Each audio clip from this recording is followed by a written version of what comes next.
Cole Merritt woke at 4:45 a.m., 15 minutes before his alarm. He always did. 29 years in aerospace engineering had programmed his body to anticipate the day before it began. The house was quiet, too quiet for a home supposedly filled with family. Cole moved through the kitchen with practiced efficiency, assembling Juliana's lunch as he had for over 2 decades. Turkey on sourdough, no mayo, extra mustard, sliced apple on the side. She hadn't thanked him in years, but some habits were hard to break. Coffee machine humming, Cole leaned against the counter and stared out the window of their Pasadena home. Modern, spacious, and utterly lifeless. They'd purchased it 10 years ago after his promotion at Northrop. The mortgage was nearly paid off, but something else had been paid in full long before something he couldn't quite name yet. "Is there more coffee?" Juliana stood in the kitchen doorway, already dressed in her tailored pants and silk blouse.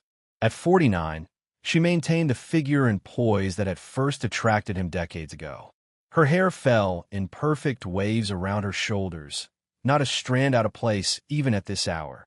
"Fresh pot," Cole said, sliding a mug toward her. "Lunch is in the fridge." She took the coffee without looking at him. "I'm having lunch with clients today." Cole nodded, the carefully prepared sandwich already forgotten. "Right. Cassidy's staying over again tonight," Juliana added, scrolling through her phone. "Wedding planning. That's the 3rd time this week." "It's her wedding, Cole. It requires attention." Juliana's tone was clipped, impatient. "Not that you'd understand the importance. You'd probably have us get married at City Hall if we were doing it today." The barb landed exactly as intended. Their own wedding had been modest, all they could afford back then. Before he could respond, the sound of footsteps announced their daughter's arrival. Cassidy breezed into the kitchen, phone in hand, already mid-conversation with someone. "No, I told you, the florist needs a 50% deposit by Friday." "Well, that's not my problem, is it?" "Figure it out." She ended the call and grabbed Cole's coffee mug right from his hand.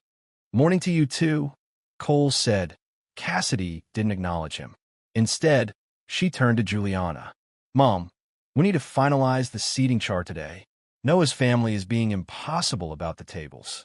"We'll sort it out," Juliana assured her, the warmth in her voice a stark contrast to how she'd addressed Cole moments before. "Your father was just about to leave for work, weren't you, Cole?" Cole checked his watch.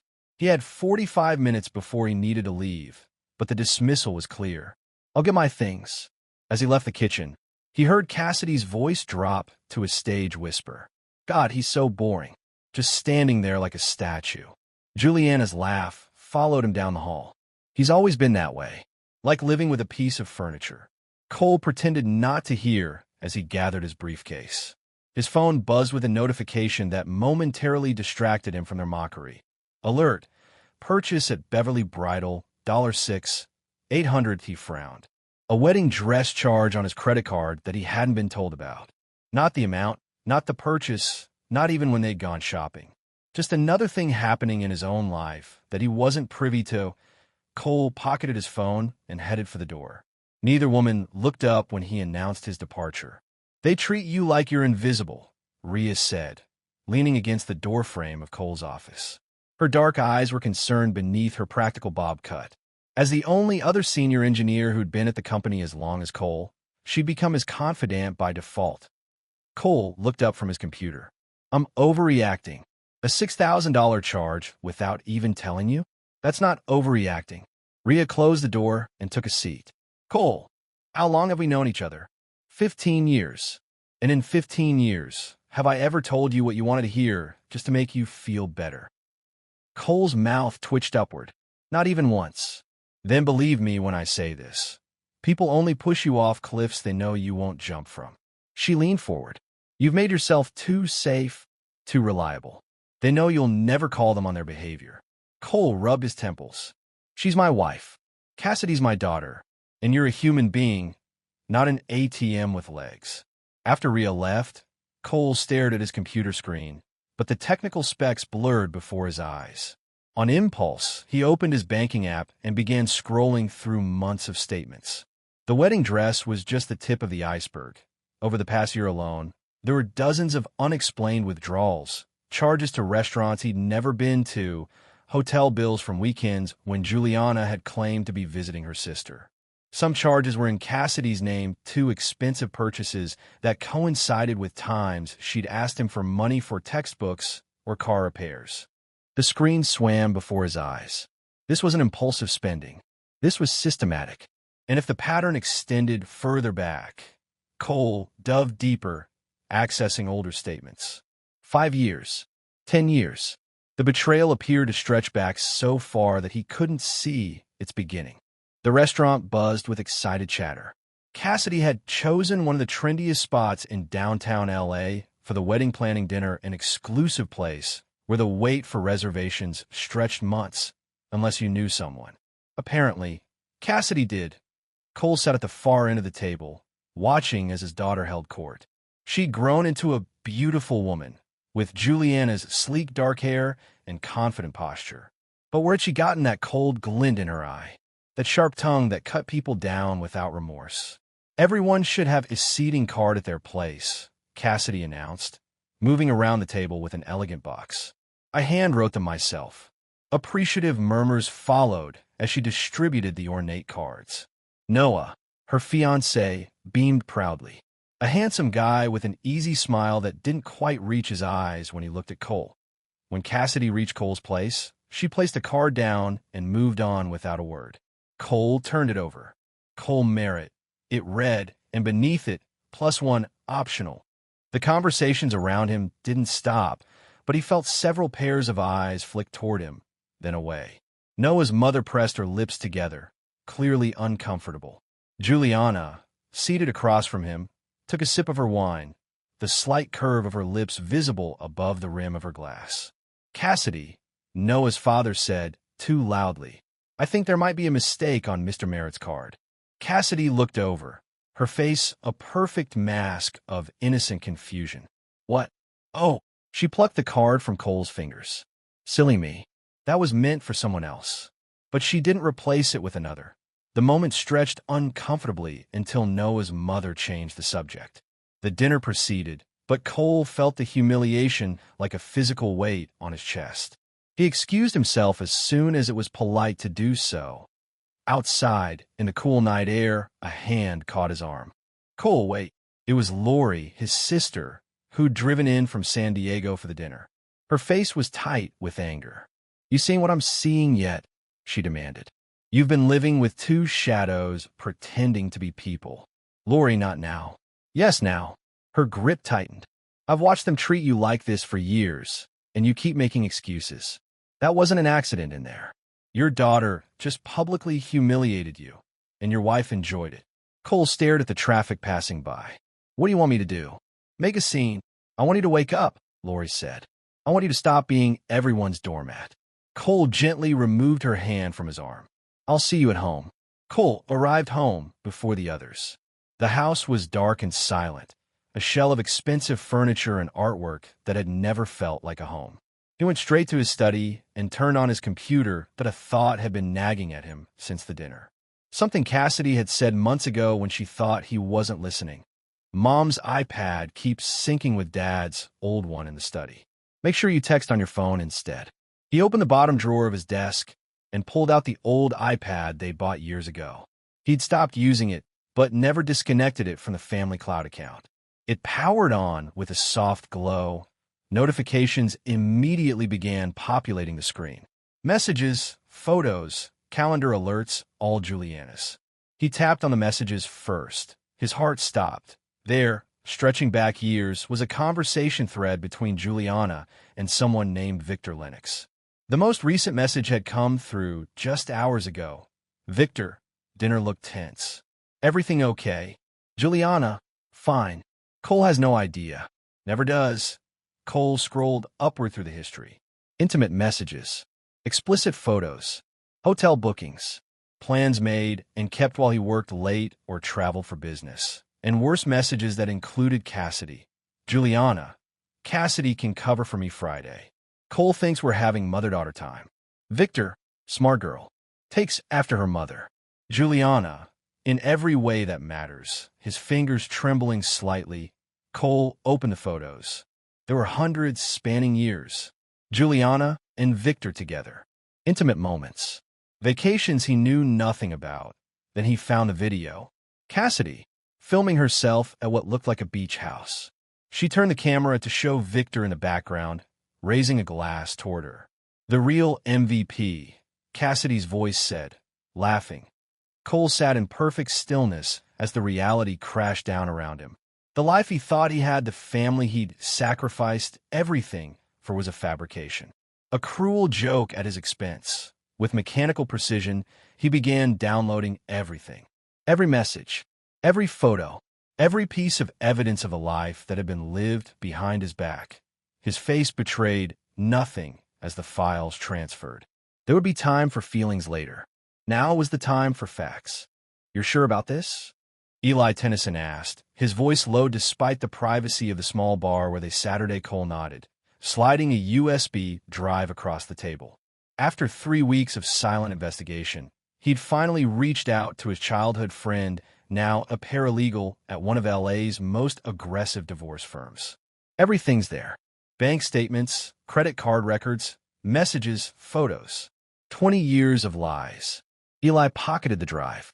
At 35, he was younger than Cole, but his eyes held the weariness of someone who'd seen too much of human nature's dark side in his profession. "And you want to do what exactly?" "I want to know my options." Cole took a sip of his whiskey. "Financial fraud, identity theft, she opened accounts in my name. And the affair. California's a no-fault state. I'm not talking about legal fault. I'm talking about truth." Cole's voice remained steady. "For 20 years, I've lived a lie without knowing it. I want to understand exactly what happened before I decide what to do about it." Eli studied him. "You've changed." The Cole I knew would have confronted them immediately. That Cole was a fool who trusted too easily. After meeting with Eli, Cole drove to a 24-hour gym he'd joined the week before. It was nearly empty at 10 p.m. He changed and headed for the weights, pushing himself through a punishing routine that left his muscles burning. Physical pain was clarifying. It occupied the space where emotional pain threatened to overwhelm him. A muscular man in his 60s nodded approvingly as Cole finished his final set. "Good form. You new here? Just started. Divorce or midlife crisis?" The man grinned at Cole's surprised expression. "I've been a trainer for 30 years. I know the signs. Is it that obvious?" "Only to the trained eye." "I'm Derek." He extended his hand. Cole shook it. "Cole. Well, Cole, whatever you're going through, the iron doesn't lie. It's the same weight for everyone." For the first time in weeks, Cole felt something like peace. "That's exactly what I need right now. Something that doesn't lie." The next morning, Cole stopped at a pharmacy on his way to work. He purchased a DNA testing kit, paying cash. That evening, he found one of Cassidy's hairbrushes in the guest bathroom, extracted several strands with the root intact, and carefully sealed them in the testing envelope. He had begun to suspect the truth. Now he needed confirmation. The brunch was Juliana's idea. A pre-wedding celebration, she'd called it, for family and close friends. It was being held at their home, catered by the same exclusive company that would handle the wedding reception. Cole made a point of accepting the invitation, then simply not showing up. Instead, he spent the morning with Rhea, helping her move furniture into her son's new apartment. Physical work, honest work, something tangible and real. "Your phone's been buzzing," Rhea noted as they took a break, sitting on the steps with cold drinks. Cole checked it. 6 missed calls from Cassidy, 3 from Juliana, a dozen increasingly angry texts. He scrolled through them. The phone rang again. "Cassidy." "Hello," he answered calmly. "Where the hell are you?" Her voice was shrill with rage. "Everyone's here. Mom's humiliated. Noah's parents keep asking questions." "Hope it was fun," Cole replied. "I paid for the champagne." He ended the call and turned off his phone. Rhea raised an eyebrow. What was that about? Just setting some boundaries. Later that evening, Cole sat alone at a wine bar downtown, nursing a glass of Cabernet, when a woman stumbled slightly against his table. "Whoa, sorry." She steadied herself, wine sloshing in her glass. "These heels are death traps." "No harm done," Cole replied, noticing her slightly unfocused gaze and flushed cheeks. She squinted at him. "Wait, I know you. Merritt, right? Cassidy's dad." Cole straightened. "And you are?" "Arden Nash, wedding planner." She gestured to the empty chair across from him. Mind if I sit? Been on my feet all day with your daughter's brunch. The one you missed. Against his better judgment, Cole nodded. Arden dropped into the chair with a sigh of relief. Rough day? He asked. You have no idea. That daughter of yours has specific tastes. She took a long sip of wine, though I guess she gets it from her mother. You've worked with Juliana before. God, for years. Your wife and her plus one said you'd be too polite to object smart of them to keep the affair hush for so long. Makes my job easier when there's no drama. She froze mid-sip, eyes widening as she realized what she'd revealed. I mean, Cole smiled slightly. It's fine, Arden. Have another drink. You look like you need it. Her face crumpled with guilt. Mr. Merritt, I'm so sorry. I thought you knew. They talk so openly when you're not around. I just assumed. Tell me more, Cole said, signaling the bartender for another round. By the time Arden stumbled into an Uber 2 hours later, Cole had learned more than he ever wanted to know about the public face of his wife's affair. The weekend trips, the business meetings where Victor would join them, how Cassidy had gradually been brought into the inner circle, first as an unwitting alibi, then as an active accomplice. The worst part, Arden had slurred, is they laugh about it, like it's some big joke. I've planned a lot of weddings, Mr. Merritt. Seen a lot of messed up families. But the way they talk about you. She trailed off, unable to finish. Cole went home, feeling strangely light. The trap was baiting itself. The envelope arrived by expedited mail exactly 10 days after Cole had sent the DNA sample. He took it into his study and closed the door before carefully opening it. The results were clinical, impersonal. A series of genetic markers and percentages that boiled down to one inescapable conclusion. Cassidy Merritt was not his biological child. He stared at the paper, waiting for the pain to hit him. It didn't. Perhaps he'd already known, deep down. Perhaps he'd reached his capacity for betrayal. Or perhaps the girl he'd raised for 26 years would always be his daughter, regardless of blood. But she had chosen her side. And it wasn't that he added the results to his growing file of evidence and locked it in his desk drawer. That evening, he met Rhea for their now regular dinner, a habit they'd fallen into over the past few weeks. You're quieter than usual, she observed as they shared a plate of pasta. Something happened. I got the DNA results. Rhea's fork paused halfway to her mouth. And she's not mine. Biologically. She set her fork down and reached across the table, covering his hand with hers. I'm sorry, Cole. Don't be. It just confirms what I already knew. So what now? When are you going to confront them? Cole took a sip of his water. You don't light a match until the room is soaked in gasoline. Rhea studied him. That doesn't sound like the Cole Merritt I know. The Cole Merritt you knew was a fantasy. A convenient fiction created by a man who couldn't face the truth. He met her gaze directly. I'm done with fiction. Just be careful, she warned. Revenge has a way of burning the person who seeks it. It's not revenge, Cole corrected her. It's justice. In the weeks that followed, Cole maintained an outward calm that unnerved Juliana and Cassidy. He came home at regular hours. He attended to household matters. He even contributed to wedding conversations when asked directly. But he was preparing. With Eli's help, he began transferring assets into accounts only he could access. He found an apartment and paid 6 months' rent in advance. He arranged for discreet surveillance of Juliana and Victor, building a timeline of their meetings and activities. And he made an appointment with one of the most aggressive divorce attorneys in Los Angeles, one who specialized in cases involving financial fraud and infidelity. We need to talk about the wedding, Juliana said, cornering Cole in the kitchen one evening. Her tone was all business, as if addressing a subordinate. What about it? Cole continued making his sandwich, not looking up. I think it would be best if you didn't attend. That made him pause. You want me to skip our daughter's wedding? It's not about what I want. Juliana crossed her arms. Cassidy is stressed about the seating arrangements. Your presence complicates things. Because you'll be out of place. Her voice hardened. Noah's family is very traditional. They expect a certain kind of cohesion. And I disrupt the perfect family picture. Cole nodded slowly. What does Cassidy say about this? She agrees with me. As if on cue, Cassidy walked into the kitchen. Agrees with what? That your father shouldn't attend the wedding. Cassidy didn't even pretend to be conflicted. It makes sense, Dad. You just sit there being awkward. Plus, the venue is expensive per head. Cole studied his daughter's face-to-face he'd loved unconditionally for 26 years, regardless of whose genes she carried. The coldness in her eyes was foreign to him. Had it always been there, and he just refused to see it? I understand, he said finally. If that's what you both want. Relief flashed across their faces, quickly replaced by smugness. We can tell people you're ill or traveling for work, Juliana continued, already planning the cover story. No need for excuses, Cole replied. Just tell them I wasn't invited. Later that week, Cole met Lori for lunch. His sister was the only blood family he had left, and the only person who had consistently seen through Juliana's facade over the years. They've uninvited me to the wedding, he told her after they'd ordered. Lori's face darkened with anger.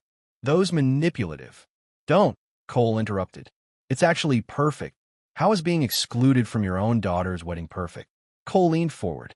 Because now I can plan my entrance on my terms. He lowered his voice. I've hired a videographer for the reception. He's creating a special montage that will play during the dinner. Understanding dawned in Lori's eyes. Cole, what are you going to do? Let them decorate the altar with lies, he replied. I'll bring the truth to the party. The Biltmore Hotel glittered with elegance on the day of Cassidy's wedding. Flower arrangements towered over guests as they filtered into the grand ballroom. A string quartet played softly in the corner. Every detail was perfect, just as Cassidy had demanded. Cole adjusted his tie as he waited outside the main entrance. He'd chosen a classic black suit, simple, understated, devastating in its perfection. A small USB drive weighed heavily in his pocket. As guests filed past, many did double takes at his presence. Some nodded awkwardly. Others pretended not to see him. Cole acknowledged each reaction with a calm smile. Mr. Merritt, a nervous-looking young man in a staff uniform approached. I don't see your name on the guest list. That's because I'm not a guest, Cole replied. I'm the father of the bride. The young man's eyes widened. Oh, I'm sorry, sir. Please go right in. The ceremony was already underway when Cole slipped into the back of the room. He stood against the wall, observing the performance before him. Cassidy looked beautiful in her gown, the one he'd paid for without being told. Noah looked handsome and nervous at the altar. Juliana sat in the front row, elegant in deep blue. She didn't look back, but the sudden stiffness in her shoulders told Cole she knew he was there. The vows were exchanged. Rings are placed on fingers. Promises were made that Cole knew firsthand how easily could be broken as the newlyweds processed out. Cassidy's eyes met his for a brief moment. Shock flashed across her face, followed by anger. Cole nodded slightly, his expression giving nothing away. The reception began with cocktails in an adjoining room. Cole kept to himself, nursing a single scotch as he watched the social dynamics unfold. Juliana worked the room like the skilled manipulator she was, accepting congratulations and playing the proud mother of the bride. When it was time for dinner, Cole found his place card on a side table with the overflow guests. It read, Cole Merritt, +1 optional. He placed it prominently at an empty seat at the main family table, then took his position at a small table near the back, alongside distant relatives and colleagues who looked uncomfortable with his presence. During the toasts, Noah's father stood and raised his glass. To the bride and groom, and to their families. Especially to Cole. He nodded toward Cole's table, who seems like the real backbone here. To many happy years ahead. Murmurs rippled through the room. Juliana quickly rose for her own toast, glass in hand.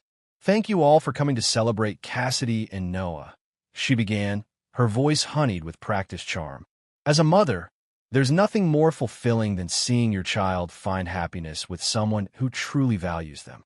Her eyes flicked to Cole. Hope you don't mind standing, Cole. You were never great at showing up. Uncomfortable laughter scattered through the room. Cole merely smiled and raised his glass in acknowledgement. The trap was set. All that remained was to spring it. The reception was in full swing. Dinner plates had been cleared, and the cake was being prepared for cutting. Cole caught the eye of the DJ and gave a slight nod. Ladies and gentlemen, the DJ announced, before we move on to the cake, we have a special video montage prepared by the father of the bride. Let's dim the lights and enjoy this tribute. The large screen at the front of the room flickered to life. It began innocently enough baby pictures of Cassidy, family holidays, school events. Cole watched Juliana's face relax slightly at the conventional opening. Then the tone shifted. A text message appeared on screen. Juliana, he's away this weekend. Meet me at the usual place. Another followed. Victor, can't wait. Does he suspect anything? Juliana. Cole? Please. He's too busy providing to notice. Gasps echoed through the room. Cassidy stood abruptly, her face pale. Turn it off. But the video continued relentlessly. Bank statements showing withdrawals and hotels. Photos of Juliana and Victor together at restaurants. On vacations, in intimate settings. Screenshots of conversations spanning years. Then came the DNA test results, displayed in stark black and white. A murmur swept through the crowd as the implications became clear. The final slide appeared. You lied, you betrayed, you stole. But today I give you the gift of honesty. Cole Merritt, not your father. The screen went dark. For a moment, complete silence filled the room. Then chaos erupted. Noah turned to Cassidy, his face twisted with shock and betrayal. What the hell is this? You knew about your mother's affair? Cassidy was frantically looking between Noah and her mother. I can explain. Noah's father stood up, his face flushed with anger. Who the hell is Victor Lennox? As if summoned by the name, a tall, distinguished man in his 50s rose from a table near the front. Victor himself, invited as a family friend. Noah lunged across the table, his fist connecting with Victor's jaw with a sickening crack. Security guards rushed forward. Women screamed. The perfect wedding dissolved into pandemonium. Through it all, Cole remained seated, watching the truth he'd lived with for months finally become everyone else's reality too. Noah's family stormed out, taking half the guests with them. The remaining attendees huddled in shocked groups, whispering frantically. Arden, the wedding planner, sat in a corner, openly weeping into a napkin. Cassidy stood in the center of the room, mascara streaking down her face as she screamed at Juliana. You told me he would never find out. You promised me. Lower your voice, Juliana hissed, gripping her daughter's arm. We can fix this. Fix this? Fix this. Cassidy's voice rose hysterically. My wedding is ruined. Noah won't even look at me.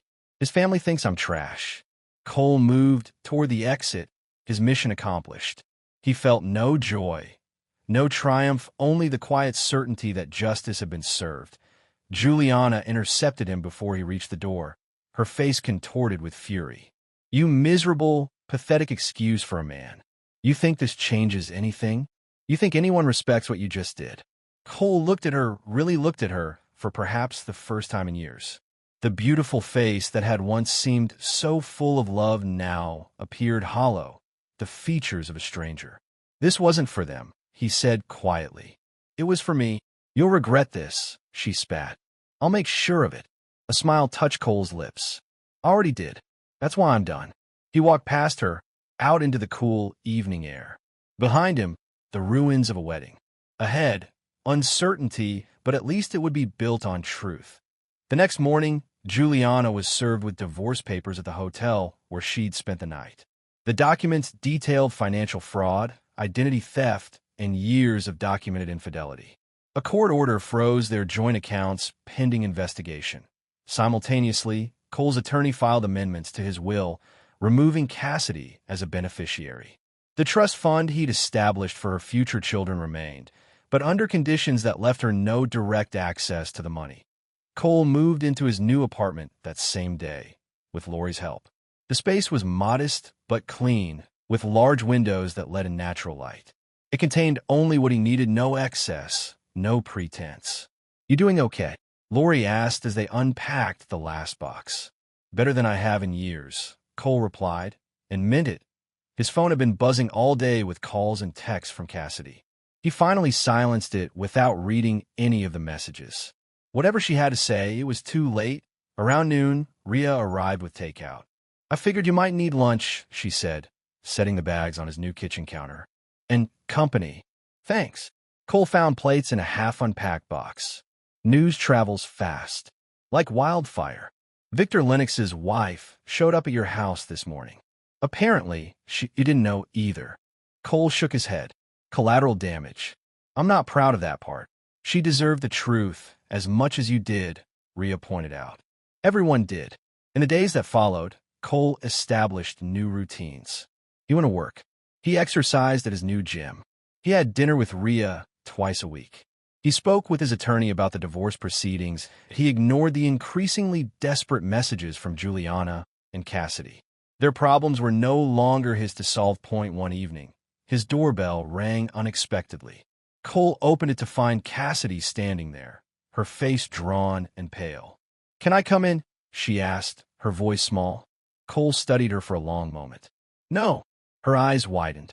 "Dad, please. I need to explain." "There's nothing to explain, Cassidy." His voice remained calm. "You made your choices. For years. So did I." "She manipulated me," Cassidy insisted, tears welling in her eyes. "Mom made me think." "Stop." Cole held up his hand. "You're an adult. You knew what you were doing. Every time you covered for her. Every time you mocked me. Every time you asked for money while laughing behind my back." A tear slipped down her cheek. "What about Noah?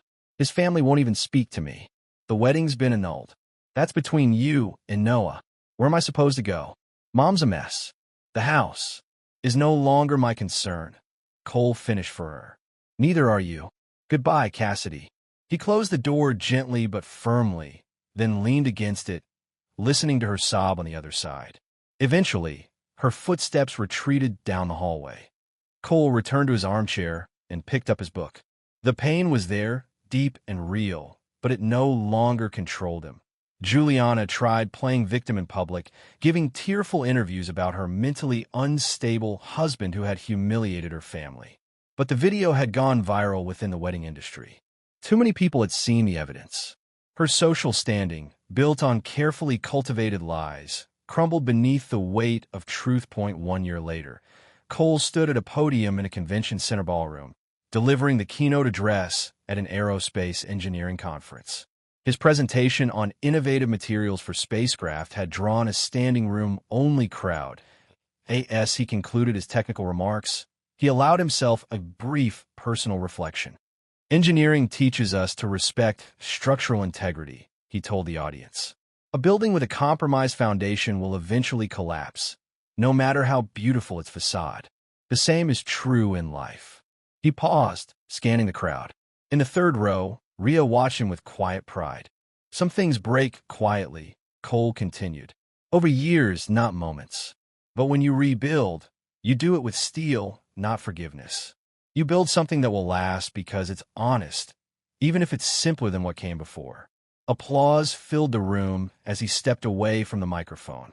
Colleagues surged forward to shake his hand and discuss his presentation. Cole engaged with each of them, present and focused in a way he never could have been when living a lie. Later, as he and Rhea walked to dinner, they passed a wedding venue where a young couple posed for photos on the steps. The bride was laughing, her head thrown back in genuine joy, while the groom looked at her with unguarded adoration.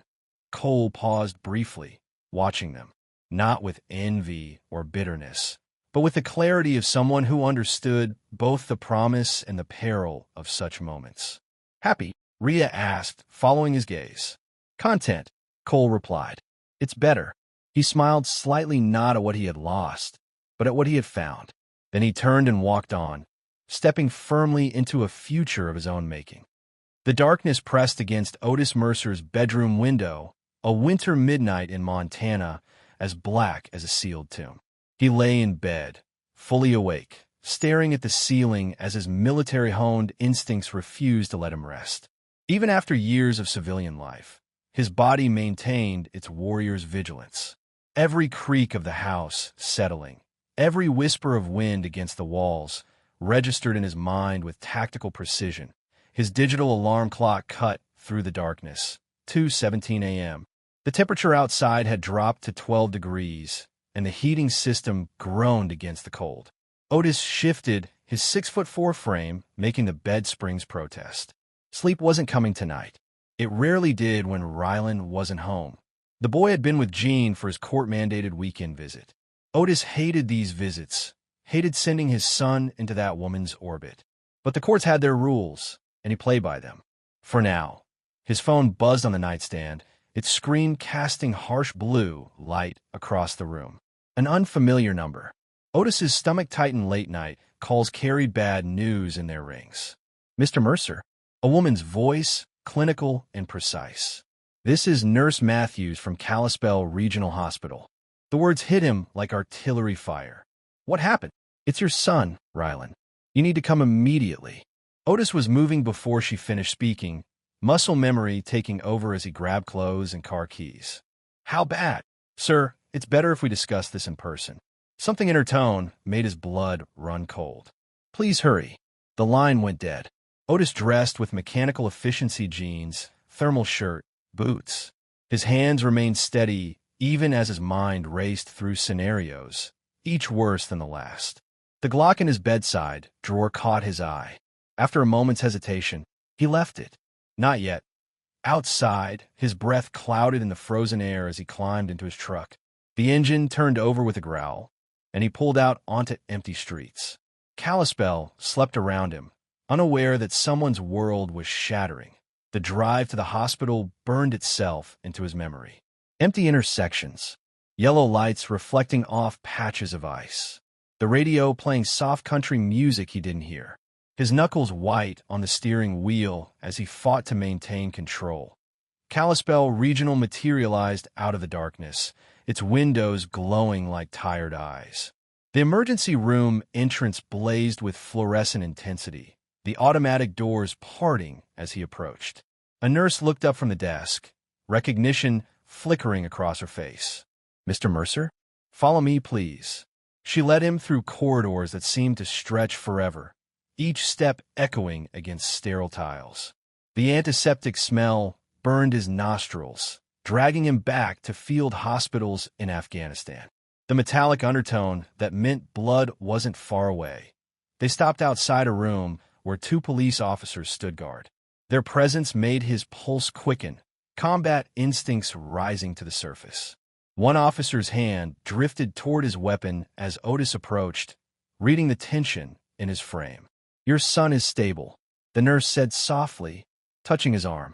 But you should prepare yourself. Nothing could have prepared him for what he saw. Rylan lay small and broken in the hospital bed, his face a canvas of purple bruises. Lines snaked from his arms, monitoring equipment crowding around him like mechanical vultures. His right arm was encased in a white cast, and bandages wrapped his torso. The boy's chest rose and fell with shallow breaths that seemed to cause him pain. Dad! Rylan's voice was barely a whisper.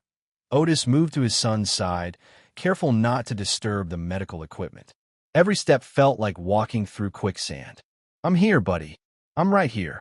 Tears welled in Rylan's eyes, cutting tracks through the bruises. I'm sorry. I try to be brave. Like you taught me. You have nothing to be sorry for. Otis gently touched his son's uninjured hand, noting the scrapes across the knuckles. His boy had fought back, pride mixed with rage in his chest. Can you tell me what happened? Rylan's lower lip trembled. Fear clouded his eyes, not of the pain, but of speaking the truth. Mom, and her boyfriend.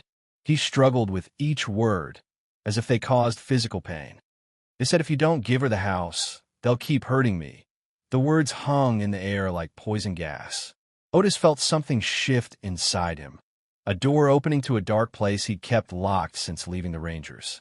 The place where violence lived, where mercy died. He kept his voice steady, protecting his son from the rage building in his chest. You're safe now. I won't let anyone hurt you again. The promise carried the weight of absolute truth. A doctor entered, clipboard in hand. Middle-aged, with kind eyes that had seen too much. Mr. Mercer? I'm Dr. Reeves. We need to discuss your son's injuries. The list was methodical, clinical. 3 broken ribs on the left side. Fractured right arm, defensive wounds. Extensive bruising across the torso and face. Possible internal bleeding, they were monitoring. Defensive wounds on the hands and arms.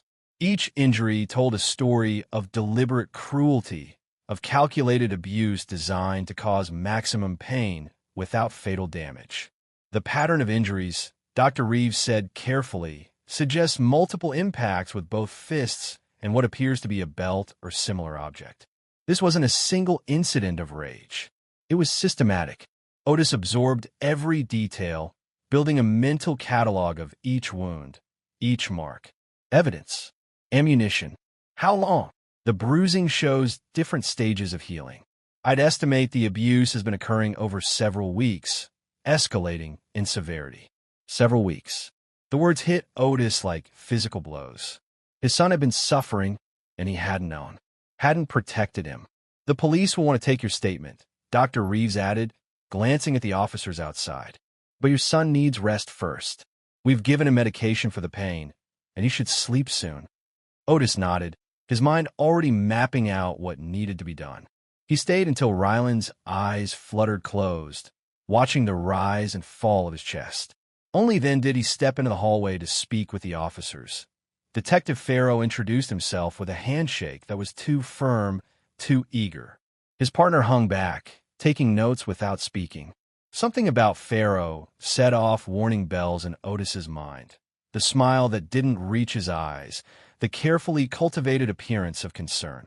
We'll need a formal statement, Farrow said, producing a small notebook. But unofficially, what's your relationship with Jean Mercer Holloway? Ex-wife? Otis replied, keeping his voice neutral. We've been divorced for 2 years. She remarried 6 months ago. And her new husband, boyfriend, Troy Maddox, ex-con with a record of assault and battery. 3 convictions in the past decade. Farrow's eyebrows rose slightly. You've done your homework. I protect what's mine, detective. The words carried a weight Farrow couldn't miss. Well, we'll handle this by the book. Farrow's smile remained fixed in place. Let's do our jobs. No vigilante justice, understand? We wouldn't want to compromise the investigation. Otis met his gaze without blinking. Of course not. He waited until the police left before pulling out his phone. The number he dialed hadn't changed in 15 years, since their last deployment together. Noah? It's Otis. He took a deep breath, steel entering his voice. They hurt my boy, Noah. The line went quiet for several heartbeats. When Noah Vance spoke, his voice was cold with purpose. When do we start? Now. Meet me at Jean's house in 30 minutes. Otis ended the call and looked back through the hospital room window. Ryland slept, his face twisted in pain, even through the medication. The sight burned itself into Otis's memory, fuel for what was to come. His phone buzzed with a text from Noah. Like Damascus? Otis typed back a single word.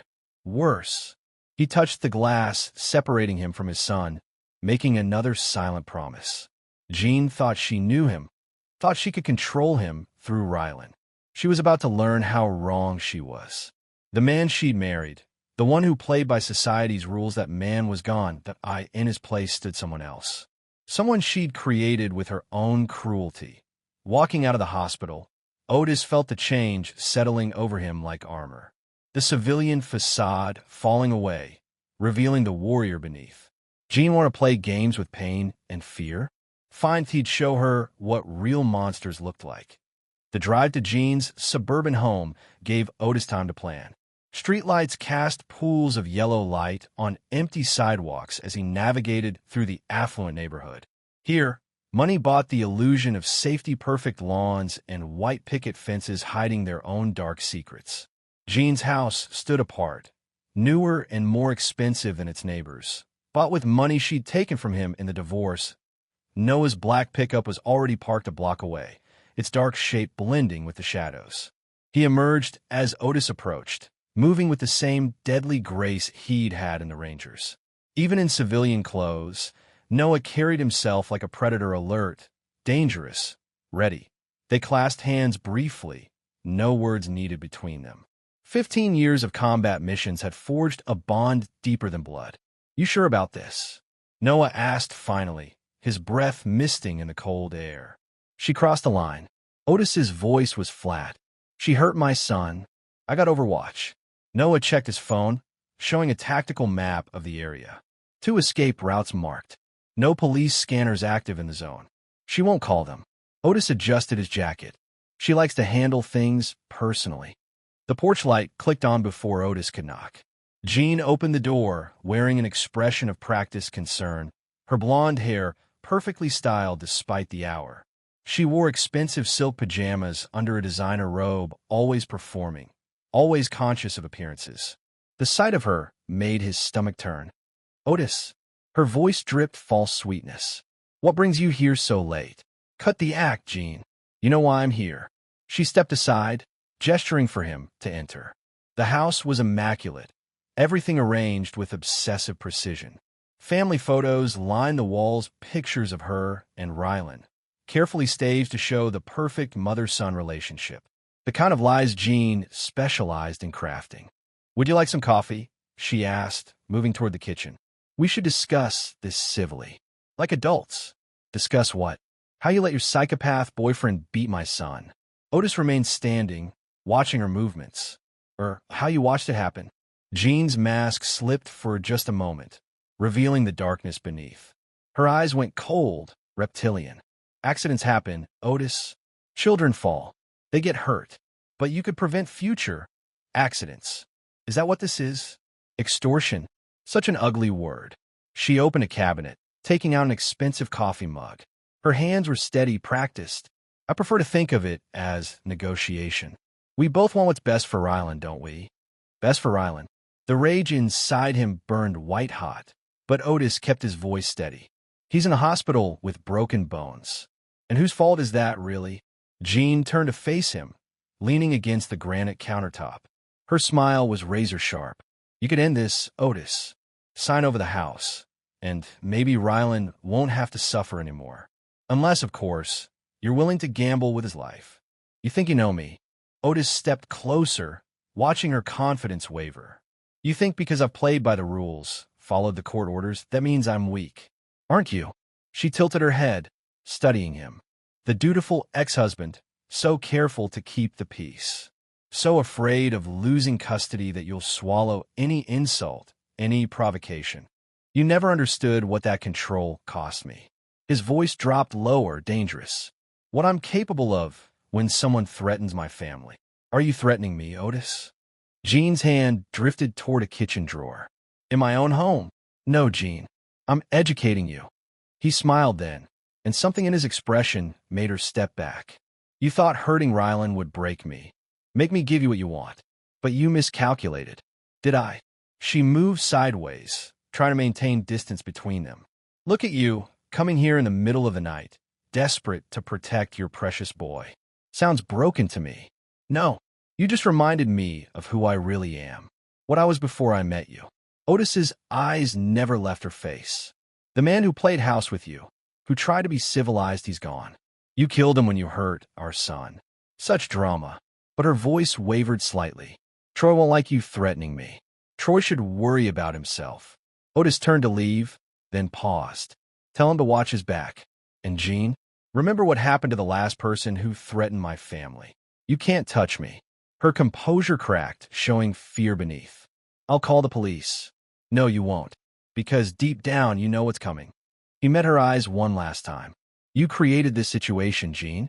Remember that when it all burns down. He left her standing in her perfect kitchen, her hands gripping the counter so hard her knuckles turned white. Outside, Noah fell in a step beside him. She's scared, Noah observed. Under all that ice, she's terrified. Good. Otis checked his phone. No messages from the hospital. It's about time she understood fear. They walked in silence, frost crunching under their boots. The night felt different now, charged with purpose. She'll warn Troy, Noah said as they reached their vehicles. Let her. It won't matter. Noah nodded, understanding in his eyes. Your place. Yeah, time to wake up some old ghosts. They drove separately, taking different routes in case Jean had someone watching. Otis's house was an older ranch-style home set back from the road, surrounded by trees. Private. Defensible. He'd chosen it for those qualities after the divorce. Inside, Otis led Noah to the basement. The gun safe looked ordinary enough, but behind it lay another door, hidden in the wall. The cash hadn't been touched in years, but everything remained exactly as they'd left it. Weapons gleamed in the dim light: rifles, pistols, tactical gear. A small arsenal, carefully maintained and totally untraceable. Otis ran his fingers over his old Ranger handbook, memories flooding back. Missions in places that didn't officially exist, doing things that governments denied. "You kept all this?" Noah asked, checking the action on a suppressed pistol. "Some habits die hard." Otis began laying out equipment with practiced efficiency. "Jean thinks she knows me, knows what I'll do. She's counting on me being civilized, playing by the rules." Her mistake. Noah's phone buzzed. He checked it, his expression darkening. "My contact at the hospital says Jean tried to visit Rylan. Security stopped her. She won't stop pushing." Otis loaded a magazine, the sound precise and familiar. "So we push back harder, until she understands exactly what kind of devil she created." Noah nodded, falling easily into their old rhythm. "Just like Damascus? Worse than Damascus." Otis checked another weapon. "This time it's personal." They worked through the night, planning, preparing. Each piece of equipment checked and rechecked. Maps spread out, escape routes marked, contingencies planned. This wasn't rage driving them, it was cold, methodical purpose. When dawn broke over the Montana mountains, Otis stood at his kitchen window, watching the light paint the snow blood red. His phone chimed a text from the hospital. Rylan was awake, asking for him. "I need to see my son," he told Noah. "Then we start." Noah nodded, understanding in his eyes. "I'll make some calls, set things in motion. By tonight, we'll know every move Troy makes, every place he goes." "Good." Otis grabbed his keys. "Because this ends one way, with them understanding exactly what happens when you hurt my family." He left Noah working, driving back to the hospital as the town began to wake. The morning felt cleaner somehow, sharper. Purpose had replaced panic, cold determination pushing aside fear. Jean had made a fatal mistake, thinking she could control him through Rylan. Instead, she'd awakened something she couldn't possibly understand. Something that had been sleeping since he'd left the service, since he'd tried to be the man she wanted. That man was dead now. In his place stood someone else, someone she'd created with her own cruelty. By the time this was over, she'd understand exactly what that meant. The basement air grew thick with purpose as Otis and Noah transformed the space into a command center. Maps covered one wall, satellite images of Kalispell, street layouts, terrain surveys. Each marked with precision, showing escape routes, choke points, surveillance positions. This wasn't revenge they were planning. This was war. "Your contact's still active at the county records office?" Otis asked, marking another point on the map. Noah nodded, checking his encrypted phone. She sent Troy's complete file. 3 assault convictions, 2 domestic violence charges dropped when witnesses disappeared. He passed the phone to Otis. "Look at the pattern." The mugshots told a story. Troy aging through the system, each photo showing a man who grew more confident in his violence. The latest charge was from 8 months ago, right around when he'd started dating Jean. "He likes to hurt women," Otis said, studying the reports. "Children, too. Makes him feel powerful. Until someone stronger comes along." Noah's voice carried the weight of experience. "Remember Kandahar? That warlord who specialized in trafficking kids?" Otis remembered. Some missions weren't officially sanctioned, but they were necessary. That particular target had disappeared without a trace. Sometimes justice needed to operate in the shadows. Jean knew what he was when she brought him into Rylan's life. Otis moved to the weapons cache, selecting tools with deliberate care. She knew his history. She's using him. Noah pulled up more data on his laptop. Troy's just muscle. Jean's the real threat. Always has been. Otis checked the action on a suppressed Glock, muscle memory taking over. "I saw it too late the first time. Won't make that mistake again." They worked in comfortable silence, falling into rhythms established through years of combat operations. Noah handled electronic surveillance, setting up monitoring systems that would track their targets' movements.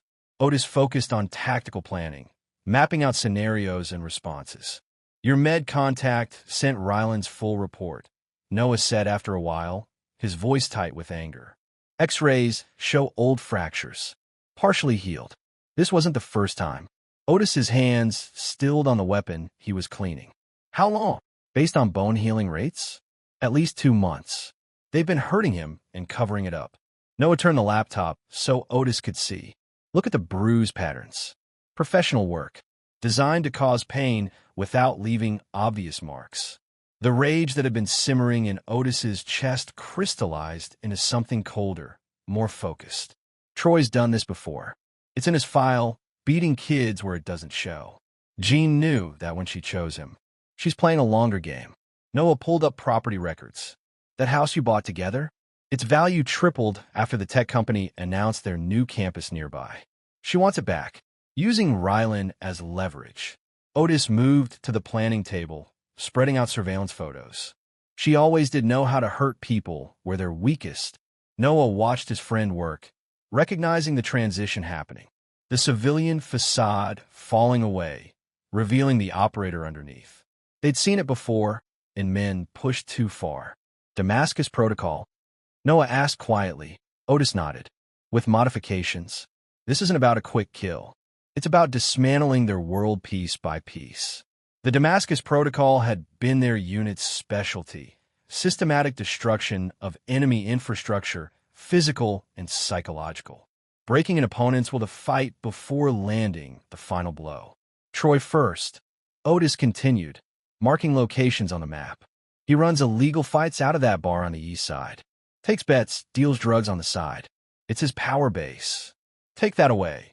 He's just another thug. Noah pulled up blueprints of the bar. But he's got connections. Local muscle, corrupt cops, including Detective Farrow. Otis tapped the officer's photo. My source at the station says he's on Troy's payroll. Takes money to look the other way. They spent the next hour building target packages, detail files on everyone in Troy and Jean's orbit. Corrupt officials, criminal associates, anyone who helped them hurt Rylan. Each one a pressure point waiting to be exploited. Otis's phone buzzed another update from the hospital. He read the message, his expression hardening. Jean tried visiting again. Brought a court order this time, claiming parental rights. He showed Noah the text. Hospital security held firm, but she's escalating. She won't stop pushing. Noah checked his weapon. You know that. No. Otis moved to the gun safe, entering a complex combination. That's why we end this now. The safe opened to reveal a hidden compartment. Inside lay specialized equipment from their final mission items that officially didn't exist. Tools designed for the kind of work governments denied. These aren't registered, Noah observed, examining a customized rifle. Neither are we after tonight. Otis began assembling his kit with practiced efficiency. Once we start, there's no going back. You sure about this? Noah's answer was to check his own weapon. They hurt your boy. That makes it personal for both of us. The brotherhood forged in combat didn't end with discharge papers. Some bonds went deeper than blood or law. They spent the next hour going over contingencies. Escape routes, safe houses, emergency protocols. Everything planned with military precision. This wasn't about revenge. Revenge was emotional, messy. This was about surgical removal of a threat. Troy's got fight night tonight, Noah said, checking surveillance feeds on his laptop. Runs till midnight. He always stays late to count money. Good. Otis studied the bar's layout again. We start with his power base. Hit his income, his reputation. Make him feel vulnerable. Then we isolate him from his protection. Noah marked police patrol routes on the map. Farrow's working tonight. We'll need to work around his schedule. Let him work. Otis's smile was cold. By the time he responds, there won't be anything left to protect. They synchronized watches, checking equipment one final time. Each piece chosen with purpose, nothing traceable. The kind of tools that would leave Troy's empire in ashes without leading back to them. One last thing. Otis moved to a locked cabinet, removing a small case. Inside, lay syringes filled with clear liquid. Insurance. In case things get complicated. Noah recognized the contents as something else from their last mission. The kind of insurance that left no traces in an autopsy. This isn't just about stopping them, Noah realized. You're going to destroy them completely. They hurt my son. Otis's voice was ice. Everything they built, everything they care about, it all burns. until they understand exactly what they created when they crossed that line. The basement felt different now, charged with lethal purpose. This wasn't the angry father from the hospital or the controlled ex-husband from Jean's house. This was something else, something forged in combat zones and sharpened by betrayal. Otis checked his phone one last time, a picture of Ryland from happier days. The boy's smile, unmarked by fear or pain, reminded him why this was necessary. "Time to move," he said, securing his equipment. "Like old times," Noah replied, falling into formation. They climbed the basement stairs in silence, each step taking them further from the civilian world and deeper into familiar darkness. Tonight, Troy would learn what real violence looked like. And it was only the beginning. Jean thought she could control the situation through fear and pain. She was about to learn that some men couldn't be controlled. They could only be unleashed. The Montana night waited outside, cold and unforgiving. Perfect conditions for hunting monsters. Perfect conditions for becoming one. The broken bottle bar squatted at the edge of Kalispell's industrial district like a wounded animal. Paint peeled from its walls, and neon beer signs flickered in grimy windows. But the parking lot was full. Troy Maddox's fight nights drew crowds hungry for blood. Otis and Noah watched from their surveillance position in a vacant office building across the street. Through high-powered optics, they could see everything. The steady stream of people entering, the muscle at the door checking weapons, the money changing hands. For guards outside, Noah reported, marking positions on his tablet. 2 more inside by the cage. Troy's holding court at his usual table. Otis adjusted his scope, focusing on Troy. The man sprawled in his chair like a cut-rate king, accepting tribute from fighters and gamblers. His knuckles were wrapped. He'd already participated in tonight's violence. "He's getting sloppy," Otis observed. No lookouts on the roof. No counter-surveillance. Success breeds overconfidence. Noah pulled up thermal imaging. 37 people inside, mostly clustered around the cage. The radio crackled. "Target's drinking heavy tonight," their inside man reported. "Already put 3 guys in the hospital. He's riding high." "Perfect." Otis checked his watch. Time to remind him what real violence looks like. They moved like ghosts through the industrial zone, years of combat experience guiding every step. The plan was simple but effective: destroy Troy's power base without leaving evidence. "Remember," Otis said as they approached their first target, "we're invisible tonight. No witnesses, no traces." Troy's prized possession sat in its usual spot, a custom Ford F-350, lifted and armored. The vehicle represented everything about him. Flashy, aggressive, bought with blood money. Inside, sleeping peacefully, lay his pit bull, a champion fighter used to intimidate rivals. Noah disabled the truck's alarm with practiced ease. Security systems, military grade. Jean's money at work. She always did, like upgrading her toys. Otis moved to the driver's side, tools appearing in his hands. "How long?" "For minutes, until the next guard patrol." They worked in silence, movements precise. When they finished, nothing appeared disturbed. But the truck's brake lines had hairline cuts. The steering column was compromised, and the fuel line was rigged to fail at high speeds. "Now for the message," Otis said softly. The pit bull never woke as the needle found its mark. A peaceful death, more mercy than its owner deserved. Otis positioned the animal carefully in the passenger's seat, then carved 5 words into the leather dashboard. "I see you. Remember Ryland." "Guards approaching," Noah warned. They melted into the shadows as the guard passed, music from the bar masking any sound. Inside, they could hear the crowd roaring as another fight reached its brutal conclusion. "Phase 2, Otis commanded. Their inside man had done his work well. As they watched, the bar's power cut out, plunging everything into darkness. Confusion erupted inside: shouts, crashes, the sound of breaking glass. "Phones are being scrambled," Noah confirmed, monitoring his equipment. "No calls getting out." The backup generator kicked in, but the damage was done. In the chaos, no one noticed the gas lines being carefully compromised, the water main being tampered with, the subtle sabotage that would reveal itself in the coming days. Through their comms, They heard Troy's reaction to finding his dog. Who did this? His voice was slurred with alcohol and rage. Find them. I want them found now, sir, one of his men replied. There's no signs of forced entry. No cameras caught anything. I don't care. Get Pharaoh down here. Tell him to earn his money. Otis and Noah exchanged looks. Everything was proceeding exactly as planned. Your boy's scared, Noah observed as they moved to their next position. Good. Otis checked his phone, a message from their hospital contact, showing Jean trying to visit Rylan again. But this is just the beginning. They spent the next hour documenting everything. Troy's illegal gambling operation, the drug deals happening in back rooms, the bribes being passed to corrupt officials. Every piece of evidence carefully collected and encrypted. Insurance? Noah asked. Ammunition? Otis corrected. For when we need to turn his allies against him. Detective Pharaoh arrived as they watched, his patrol car screaming into the parking lot. The corrupt cop moved with angry purpose, already on his phone. He's calling Jean, Noah reported, monitoring the intercepted signal. They listened as Pharaoh's voice crackled through their earpieces. We've got a problem. Someone's targeting Troy. Jean's reply was ice cold. Handle it. That's what we pay you for. This feels professional. Military maybe. You sure Otis doesn't have? Otis doesn't have the spine for this. Jean cut him off. Find whoever did it. Make them regret it. Otis smiled in the darkness. Same old Jean, always underestimating him, always thinking she knew best.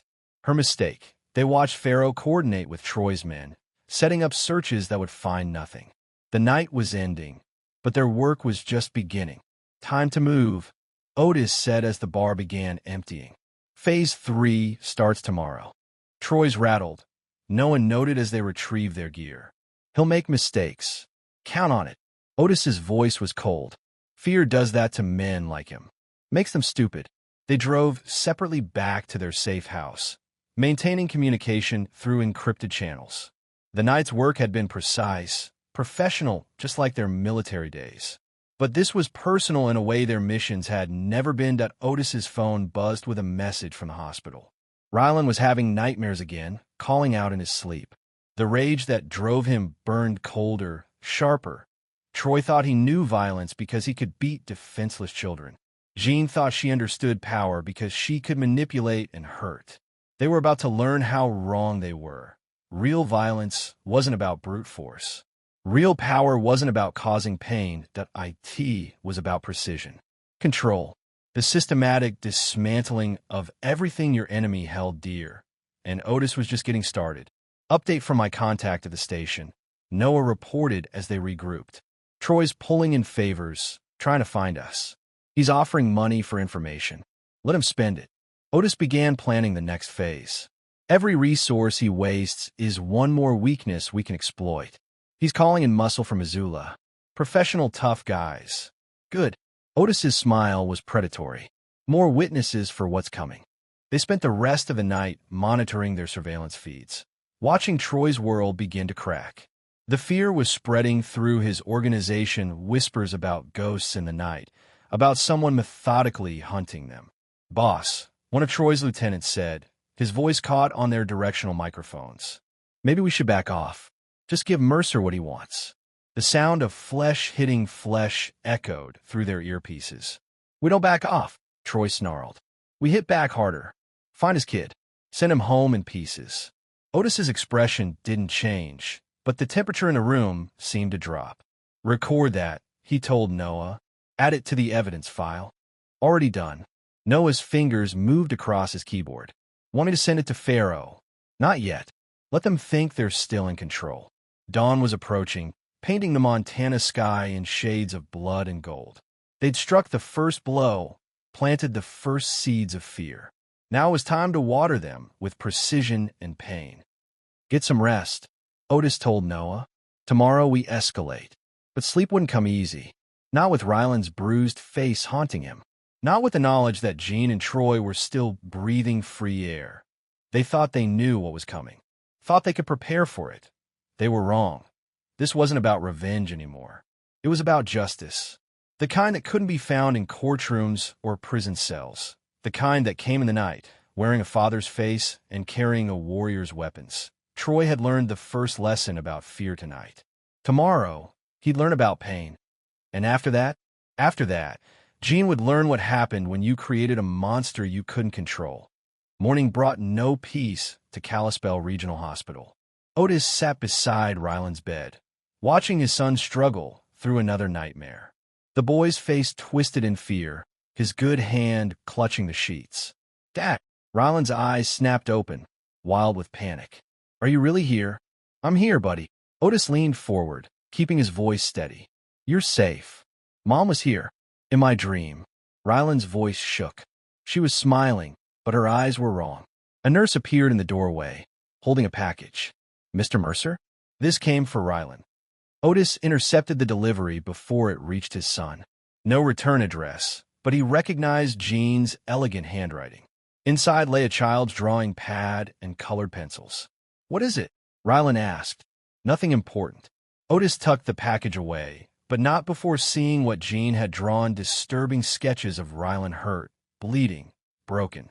Each one signed "Love, Mommy" in flowing script. His phone buzzed. Noah's message was brief. "She's escalating. We need to talk." "I'll be right back," Otis told his son. "Need to speak with the doctors." In the hallway, he found Noah waiting by the coffee machine. His friend's expression was grim. "She's been busy," Noah said, showing him surveillance photos. 3 more packages sent to different hospital departments, all addressed to Ryland. Contents: same sick artwork, plus something new. Noah pulled out his phone. "She's sending messages to the nurses. Playing concerned mother, claiming you're the abusive one." Otis's jaw tightened. "She's trying to control the narrative." "It gets worse." Noah's voice dropped lower. "My contact at the house says she broken while you were here. Left something in Ryland's room." They drove to Otis's house in tense silence. Everything looked normal from outside, but they both knew better than to trust appearances. The security system showed no breaches. Every lock was intact. But Jean had always been good at getting what she wanted. Ryland's room looked exactly as they'd left it, except for one detail. On the bed lay his favorite stuffed animal, a brown bear he'd had since birth. Now it was mutilated, stuffing spilling from precise cuts. A note pinned to its chest read, "Nowhere is safe." "Professional work?" Noah observed, examining the cuts. "Surgical precision." "She's sending a message." Otis picked up the bear, remembering how Ryland used to sleep with it every night. "Showing she can get to him anywhere." "There's more." Noah pointed to the walls. Hidden behind posters, Jean had carved messages into the drywall. "Mommy loves you," and "You belong to me," repeated in neat rows. Otis's phone rang Detective Farrow's number. "Mr. Mercer." Farrow's voice oozed false concern. "We found some concerning evidence about Ryland's injuries.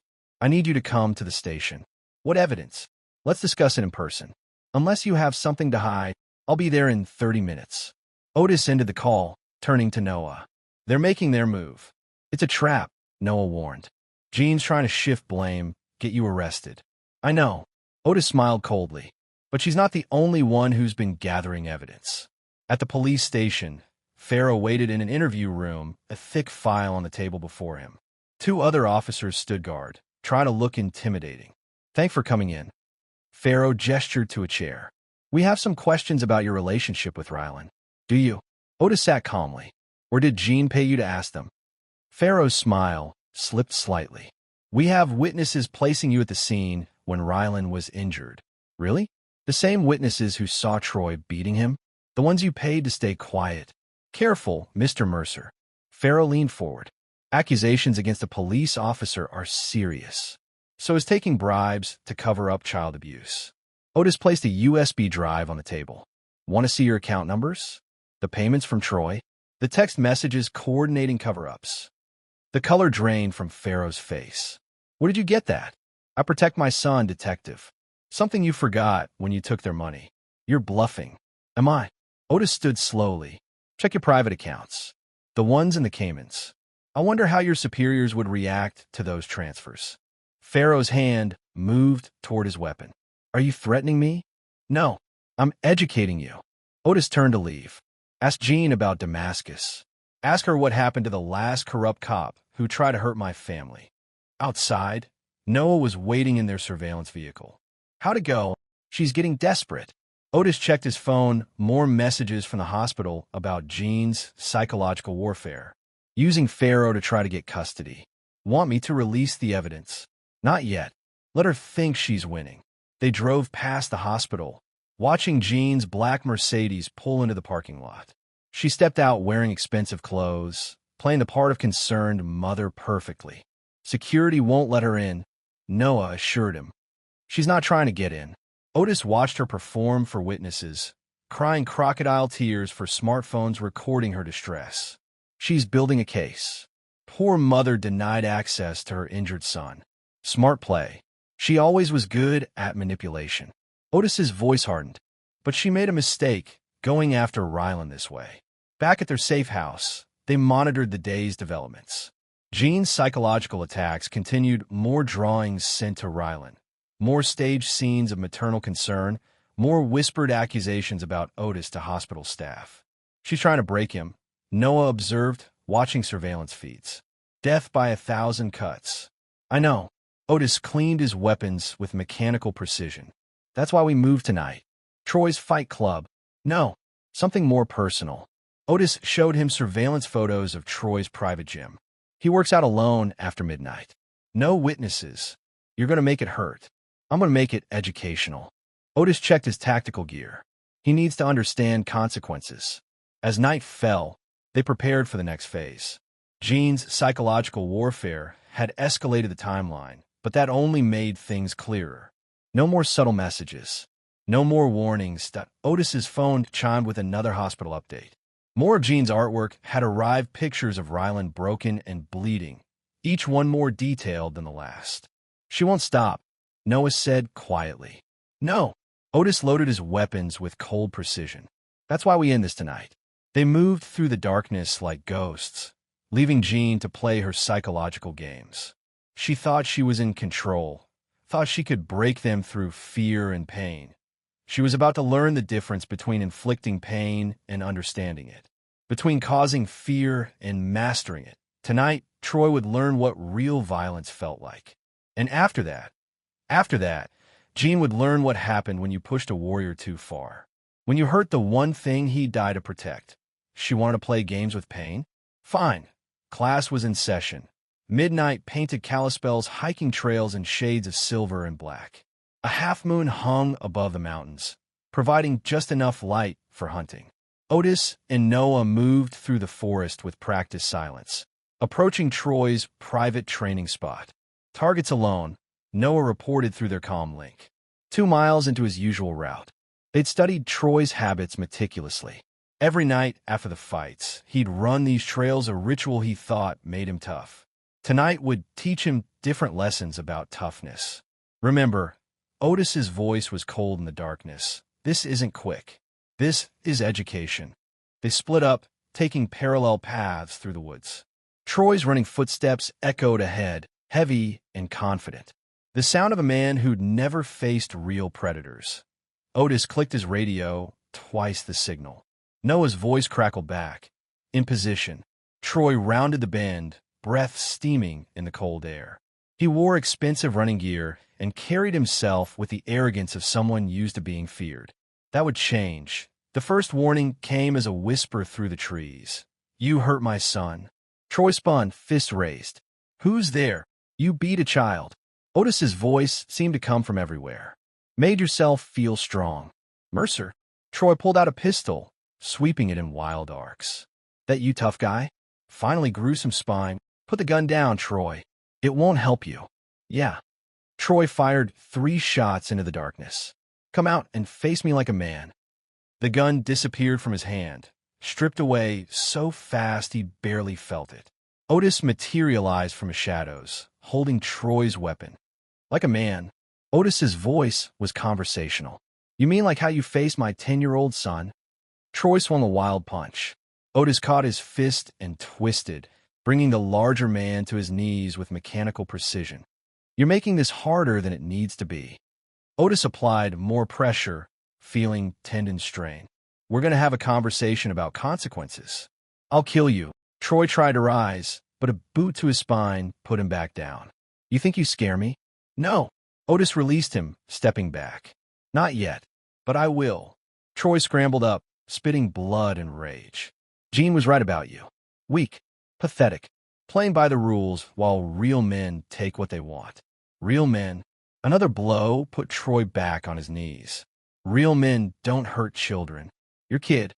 Troy laughed through bloody teeth. Should have heard him scream. Should have seen him beg. The words hung in the frozen air. Otis's expression didn't change, but the temperature seemed to drop. Thank you, he said softly. For what? For removing all doubt. Otis nodded to Noah, who emerged from the tree line. For making this easy. What followed wasn't a fight. It was a dismantling. Every blow calculated. Every strike meant to cause maximum pain without unconsciousness. Otis moved with surgical precision, breaking Troy down piece by piece. The ribs first, Otis explained calmly, demonstrating. Just like you did to Rylan. Feel that? That's what you did to my son. Troy tried to block, to counter, but his street fighting was useless against military precision. Each attempt to defend himself was turned into another lesson in pain. The arm next. Otis trapped Troy's limb, applying careful pressure. Exact same spot you broke his. Listen for the snap. Please. Troy gasped as the bone gave way. I'm sorry. No.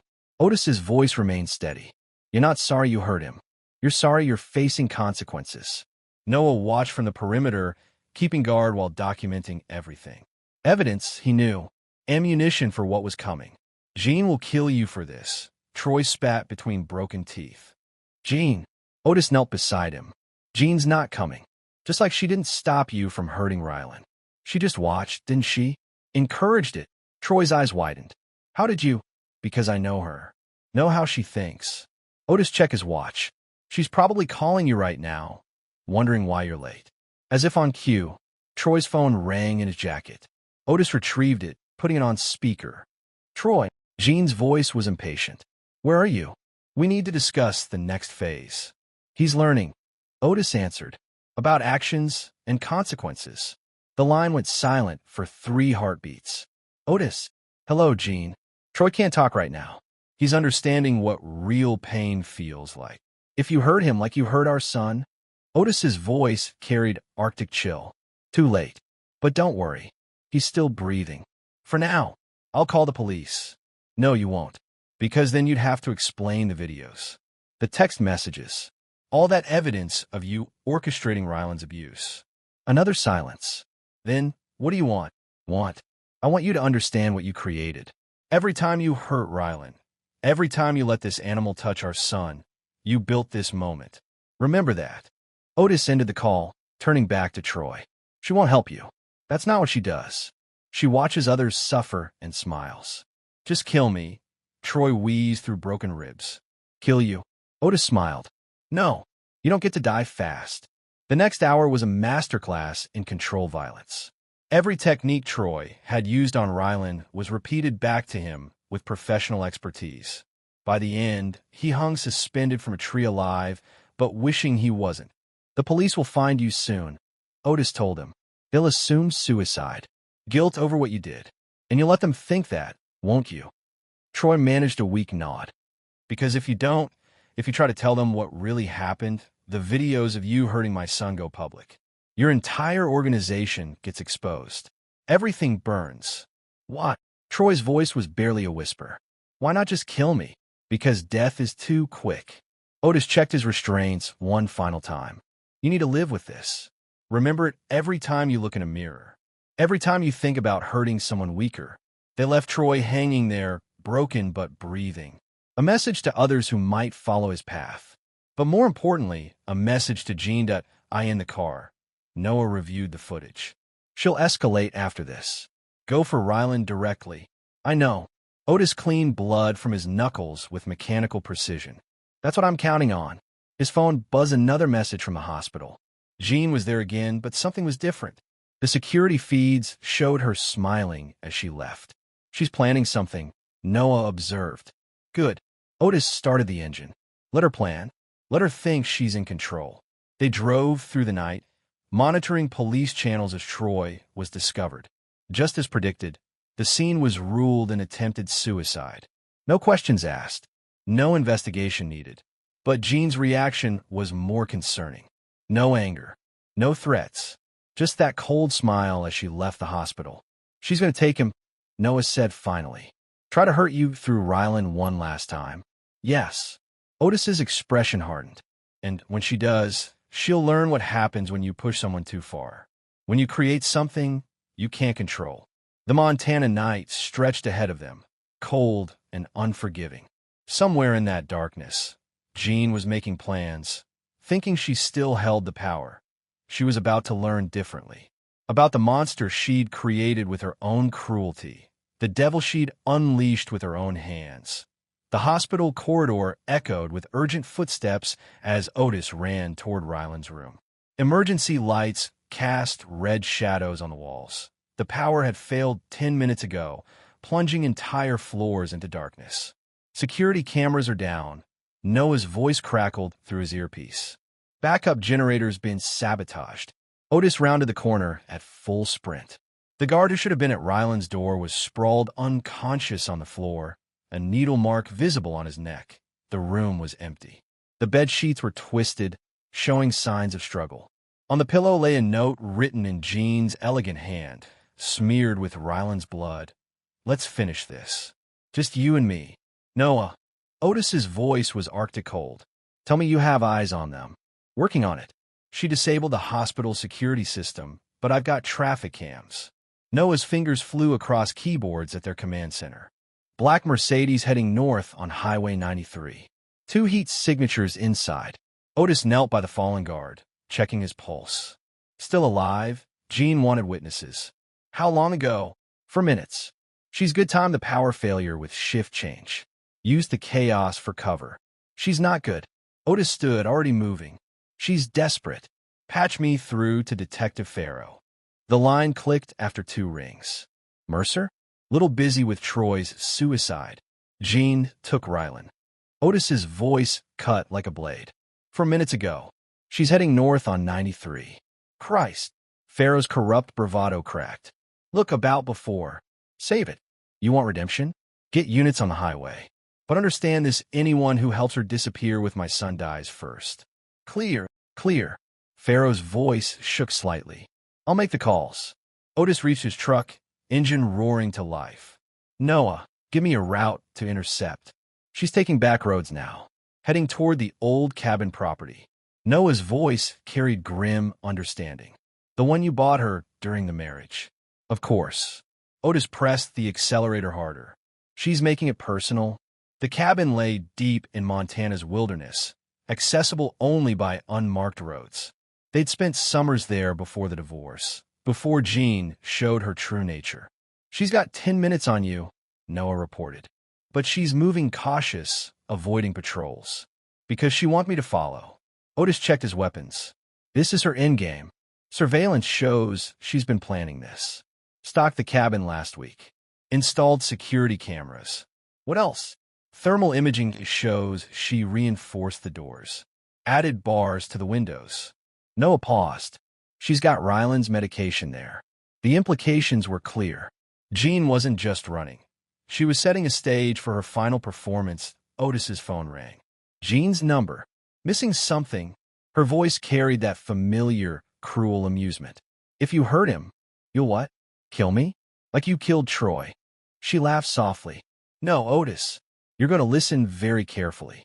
You're going to experience what real pain feels like. A muffled cry in the background, Ryland. Mom, please. The sound cut off in a sharp gasp. Hear that? Jean's voice turned silky. That's just the beginning. Every minute you take to reach us, every second you waste, I'll teach our son about suffering. Show him what his father's weakness costs. This won't end how you think, Jean. No. Her tone sharpened. I think it ends with you watching. Watching while I carve my signature into him. While I show you exactly how weak you really are. You forgot something important. Otis's voice remained steady. You forgot Damascus. The line went quiet for 2 heartbeats. What? Ask Troy about Damascus. About what happens when someone pushes too far. When they hurt the wrong person's family. Troy's dead. But uncertainty crept into her voice. The police found what I wanted them to find. But Troy's not dead, Gene. He's very much alive. Broken, but alive. Learning what happens when you cross certain lines. You're bluffing. Check your phone. I'm sending you proof right now. Noah transmitted the video.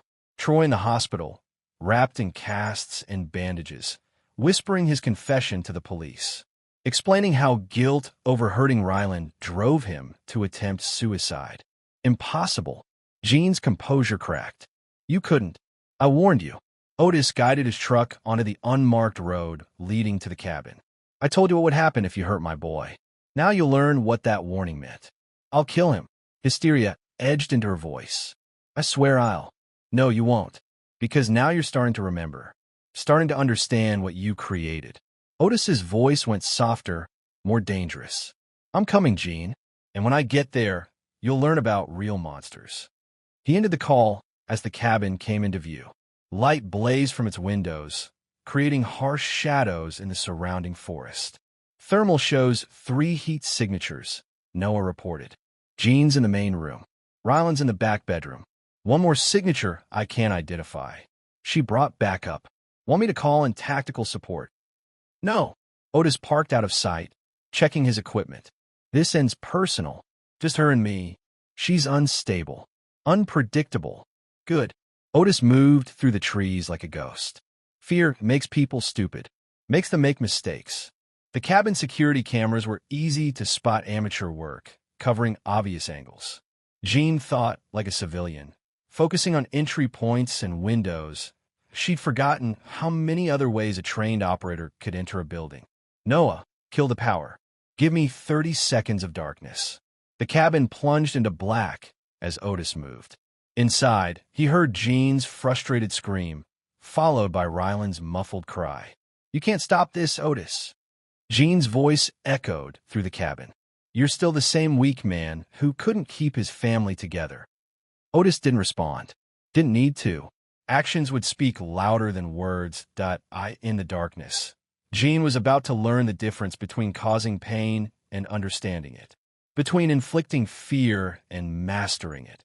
She thought she'd created a monster she could control. She was wrong. Montana wilderness stretched dark and infinite around the cabin. Otis moved through the shadows with lethal purpose, every step calculated. Behind him, Noah maintained communication silence, watching thermal feeds for movement. The cabin's windows blazed with harsh light, creating a false island of warmth in the cold night. Gene had chosen this battleground carefully, isolated, defensible, loaded with memories. The perfect stage for her final performance. Movement inside. Noah whispered through the comm. Gene's pacing in the main room.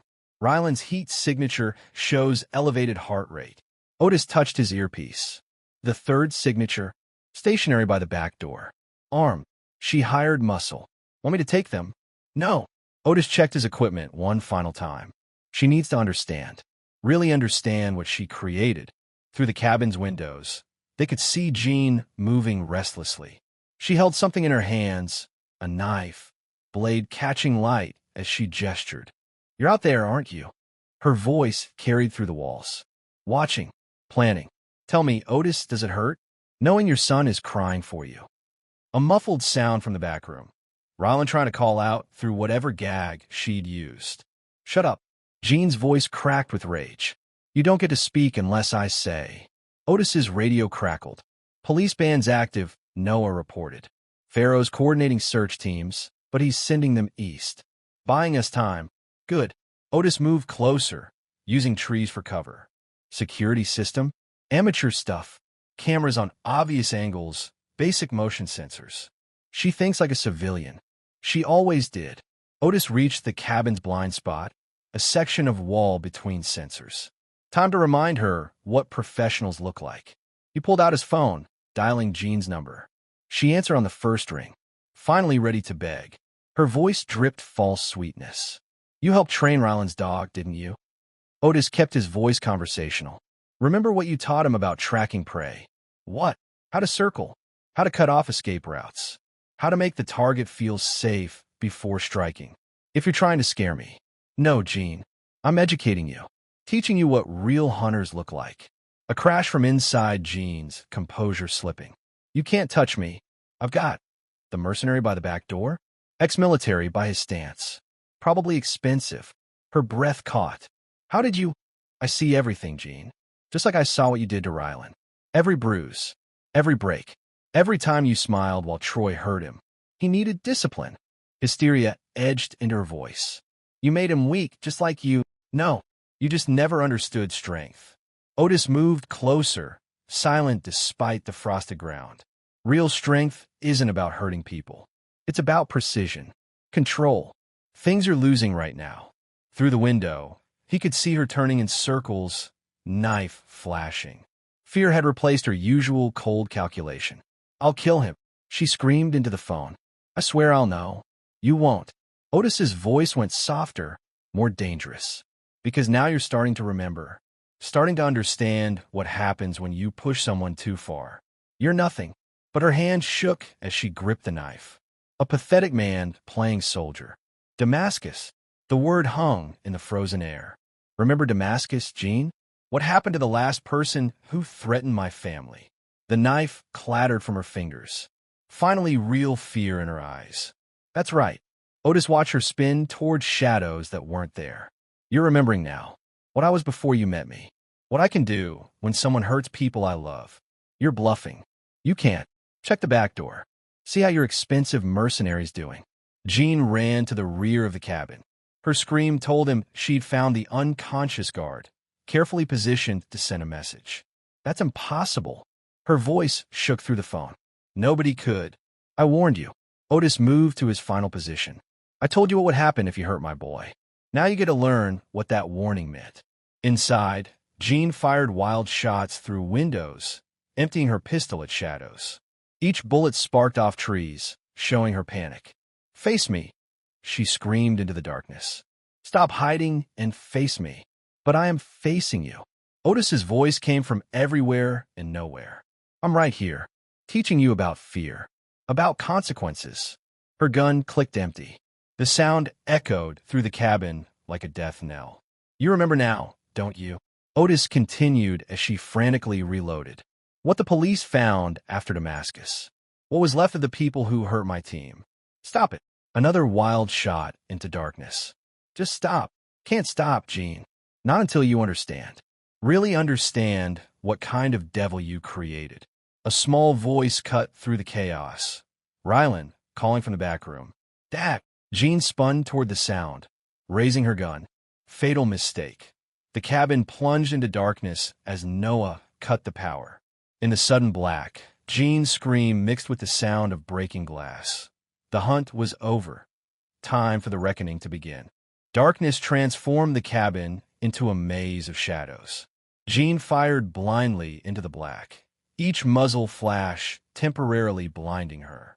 The gun's report echoed off walls, masking other sounds like the whisper of movement behind her. Where are you? Her voice cracked with panic. Show yourself. I'm everywhere. Otis's words seemed to come from every corner. Just like the fear you taught Rylan. Remember how you smiled when he flinched? When he checked every shadow. Something brushed past her in the dark. Jean spun, firing again. The bullet splintered wood, accomplishing nothing. Stop playing games. She backed toward what she thought was the kitchen. Fight me. Games. Otis's voice carried genuine curiosity. Like the games you play with our son? The little drawings you sent him, showing what you do. He needed to learn. Jean's back at a counter. You made him soft, weak. No. The voice came from directly behind her. You just never understood strength. Jean whirled, slashing with her knife. Otis caught her wrist with mechanical precision, applying pressure to specific nerves. The blade clattered to the floor. You see, he continued conversationally, real strength isn't about hurting people. It's about control. She tried to break his grip, but years of civilian life had left her soft. Let go. You'll what? Otis released her, stepping back into darkness. Hit me? Like you hit Rylan? Tell me, did it make you feel strong when he cried? Shut up. Jean groped for a weapon, finding a kitchen knife. You don't understand anything. I understand everything. Otis's voice moved around her. I understand how you chose Troy carefully. How you watched him hurt our son and smiled. How you planned each bruise, each break. He deserved it. Hysteria edged into her voice. Crying over that stupid bear, begging to call you. The knife vanished from her hand. She hadn't even seen him move. The bear. Otis's voice hardened. The one you cut apart on his bed. Tell me something, Jean. Did you enjoy that? Making him afraid in his own room. I was teaching him. She backed away from his voice. Making him understand. Understand what? That his mother's a monster? That the person who should love him most enjoys his pain. A sound from the back room made them both turn. Rylan, still calling for his father. Don't you dare. Jean started toward the sound, but invisible hands caught her. He's mine. My son. No. Otis spun her against a wall, finally letting her see him clearly. You lost that right when you hurt him, when you chose cruelty over love. She stared into his eyes, seeing something that made her blood run cold. Not rage, not hatred, just cold professional purpose. What are you going to do? Her voice shook slightly. Kill me, kill you. Otis smiled, and the expression made her flinch. No, Jean. Death is too quick. You're going to live. Live, and remember what happens when you hurt my family. She tried to knee him, but he moved like water, turning her own momentum against her. She crashed into furniture, disoriented. You can't do this. Panic replaced her usual control. I'll tell everyone. The police. Like Detective Farrow, Otis's voice carried almost gentle amusement.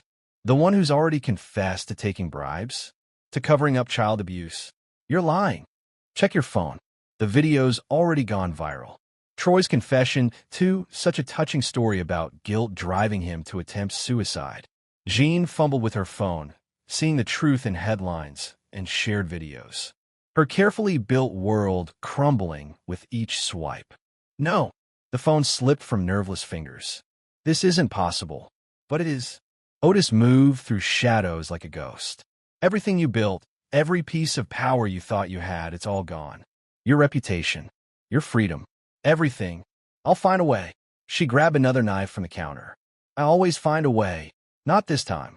Otis disarmed her with insulting ease. This time you learn about consequences. About what happens when you push someone too far. A noise behind her made Jean spin. Noah stood in the doorway to Rylan's room, the boy safely behind him. Dad. Rylan's voice was small but steady. It's okay, buddy. Otis never took his eyes off Jean. Close your eyes for a minute. This won't take long. You can't take him. Jean launched herself forward, all pretense of control gone. He's mine. Mine. What followed wasn't a fight. It was a lesson in helplessness. Every move she made was countered. Every attack turned against her. Otis moved with surgical precision, never hurting her, just demonstrating how completely powerless she was. See, his voice remained calm throughout. This is what Rylan felt, what you made him feel. Helpless, afraid, unable to stop what was happening. Please, she gasped as another attack failed. I'm his mother. No. Otis caught her final desperate swing. You're just a monster who hurt him. The devil who taught him about pain. And now, he smiled that terrible smile again. Now you learn about pain yourself. Jean saw something in his expression that broke her completely. Not violence, not revenge, just the absolute certainty that her world was ending. What are you going to do to me? I told you you're going to live. Live and watch as everything you built crumbles. As every person you hurt testifies. As every crime you committed comes to light. He released her, stepping back. Jean slumped to the floor, her perfect mask finally shattered. Take him then. Her voice was empty.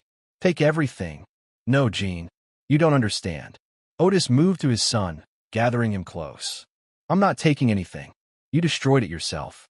Every choice, every cruel moment, you built this ending with your own hands. Sirens wailed in the distance. Not Pharaoh's corrupt officers, but state police.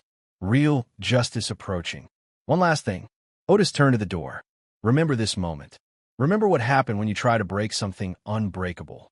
When you created a monster you couldn't control. They left her there, surrounded by the ruins of her power. Through the window, they could see police lights painting the trees red and blue. Justice was coming. But not quick justice. Not merciful justice, the kind that stripped everything away, piece by piece, until nothing remained but regret and memories, just like she'd tried to do to Rylan, just like she'd created with her own cruelty. State police lights painted the Montana forest in alternating red and blue. Jean sat in the back of a patrol car, her perfect makeup streaked with tears, watching as her world crumbled piece by piece.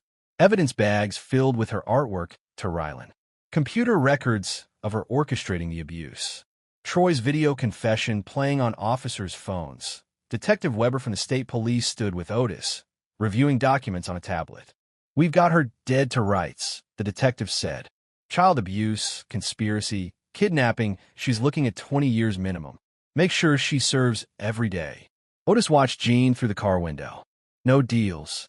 No mercy. After what she did, Weber's expression hardened. "Trust me, the DA's out for blood, especially with the evidence about other kids." Other kids? Troy wasn't her first partner. We found records going back years. Different towns, different names. Always targeting single parents, always hurting children. Otis absorbed this, his expression unchanging. "She'll try to manipulate the system. Turn on the charm. Not this time." Weber showed him more files. "Your friend Noah's evidence is bulletproof. Every text, every email, every video, it's all authenticated. She's got nowhere to hide." Through the car window, Jean's eyes met Otis's. She mouthed words he couldn't hear, but her expression spoke volumes. Hatred, fear, the desperate rage of a predator caught in a trap. "You want to speak with her?" Weber asked. "Last chance before we transport her." Otis considered it, then shook his head. Nothing left to say. He turned away, heading toward the ambulance where paramedics were checking Rylan. The boy sat wrapped in a blanket, Noah keeping watch nearby. "Hey, buddy." Otis knelt beside his son. "How are you holding up?" "I'm okay." Rylan's voice was small but steady. Mom didn't hurt me this time. Just scared me. You were very brave." Otis touched his son's uninjured hand. "Braver than she'll ever understand." "Is she going away?" "For real?" "Yes. For a very long time." Rylan was quiet for a moment, processing this. "She said things. About you. About what you'd done." "I know." Otis met his son's eyes. "The truth is, I've done things I'm not proud of. But everything I did was to protect people. To stop monsters from hurting others. Like you protected me. Exactly like that." The paramedics finished their examination, giving Rylan clearance to leave. As they walked toward Otis's truck, the boy paused, looking back at the police car. "Dad, do you think she ever loved me?" "Even a little." Otis chose his words carefully.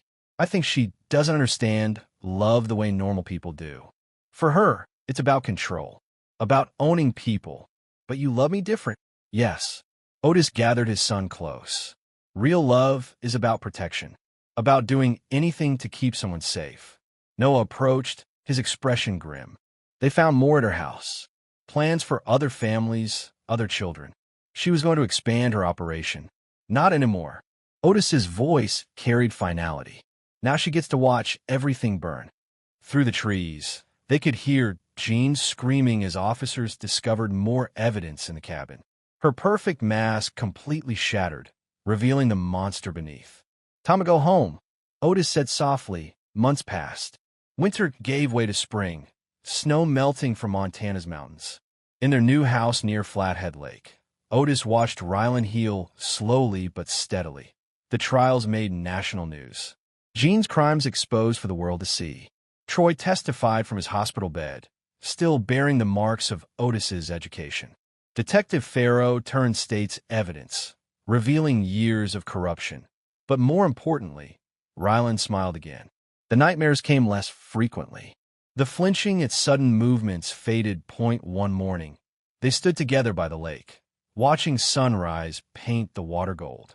Rylan held a new stuffed bear, different from the one Jean had destroyed, but chosen with care. "Dad!" Rylan's voice was stronger now, more confident. "Can we get a dog? A real one?" "Sure, buddy. Any kind you want. A big one. One that can protect people like you do." Otis smiled, seeing healing in his son's words. "Like we both do. Strong people protect others, remember? Not like Mom." Ryland's voice carried new understanding.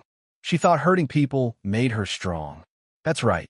Real strength is about protection, about making sure monsters can't hurt innocent people. They skipped stones across the lake's surface, each ripple carrying away more of the past's poison. Somewhere in a maximum security prison, Jean sat in isolation, writing letters that would never be delivered, plotting schemes that would never work. She'd created this ending with her own cruelty, built it piece by piece with every bruise, every cruel word, every moment of pain inflicted on an innocent child. The monster she tried to create had turned on her instead, shown her what real strength looked like. What happened when you push someone too far? Dad, Ryland's voice pulled him back to the present. Are you okay? Yes, buddy. Otis gathered his son close. Just thinking about choices. What kind of choices? The kind that change us. Make us stronger or weaker, better or worse. Ryland considered this with the simple wisdom of children, like choosing to protect people instead of hurt them. Exactly like that. They stood together, watching the sun climb higher. Behind them, their new home waited, secure, peaceful, free from shadows. Noah would visit later, bringing books and games, helping build new memories to replace the old. Life would go on. Wounds would heal, but some lessons would remain, carved deep in bone and memory. Real monsters didn't hide under beds or in closets. They wore familiar faces and kind smiles. Real strength wasn't about causing pain. It was about preventing it. And sometimes, when you tried to break something unbreakable, you only succeeded in forging it stronger, in creating something beyond your control, that a protector instead of a victim, that a warrior instead of target, that a devil of your own making, come home to roost.